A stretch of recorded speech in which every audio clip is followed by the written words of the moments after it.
warahmatullahi wabarakatuh.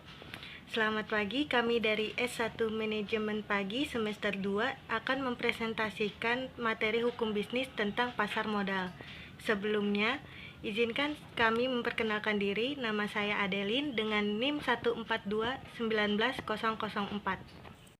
Saya Nita Safa dengan NIM 142-19027. Yang perkenalkan, nama saya Yunita Jemlean dengan NIM 142-19026. Kenalkan, nama saya Gusti Muhammad Fauzan Azim dengan NIM 142-19011. 004. Baik, saya akan menjelaskan tentang pengertian pasar modal.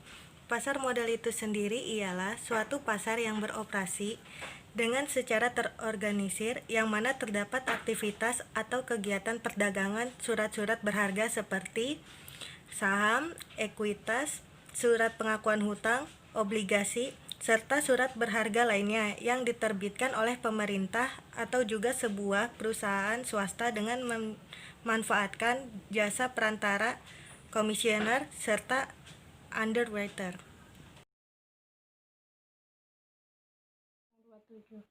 Saya akan menjelaskan tentang jenis-jenis pasar modal. Yang pertama, primary market merupakan sebuah tempat dibukanya penawaran saham oleh emiten pertama kali itu sebelum diperdagangkan di pasar sekunder. Yang kedua, secondary market merupakan sebuah tempat perdagangan saham yang telah atau yang sudah melewati masa penawaran pada pasar perdana.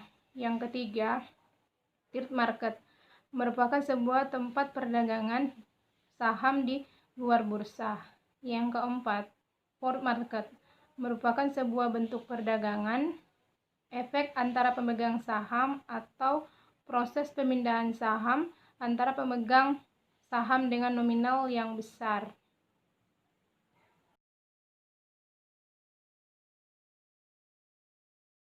Di sini saya akan membahas mengenai manfaat pasar modal. Yang pertama, menciptakan wahana investasi kepada investor serta memungkinkan adanya diversifikasi. Kemudian yang kedua, bisa menjadi sebuah indikator utama bagi tren ekonomi sebuah negara. Yang ketiga, mempunyai peran sebagai alokasi sumber dana secara optimal. Yang keempat, pasar ini dapat dijadikan sebagai alternatif investasi dengan potensi keuntungan serta risiko yang dapat diperhitungkan dengan melalui keterbukaan likuiditas serta diversifikasi investasi. 011. Baik, di sini saya akan menjelaskan tentang instrumen dari pasar modal. Yang pertama ada saham. Saham adalah satuan nilai atau pembukuan dalam berbagai instrumen finansial yang mengacu pada bagian kepemilikan sebuah perusahaan. Dengan menerbitkan saham, memungkinkan perusahaan-perusahaan yang membutuhkan pendanaan jangka panjang untuk menjual kepentingan dalam bisnis saham dengan imbalan uang tunai. Yang kedua ada obligasi. Obligasi pada dasarnya adalah surat utang. Nah, tak hanya perseorangan atau perusahaan saja yang bisa membuat surat utang yang dibuat setelah mereka meminjam sejumlah dana sebagai modal usaha. Negara pun bisa membuat surat utang yang kemudian diperjualbelikan sebagai instrumen pasar modal. Yang ketiga ada reksadana. Nah, instrumen pasar modal yang ketiga ini adalah yang paling ramah untuk dicoba oleh investor pemula. Kita tinggal percayakan saja sejumlah dana pada manajer investasi agar mereka yang bekerja untuk mengembangkannya.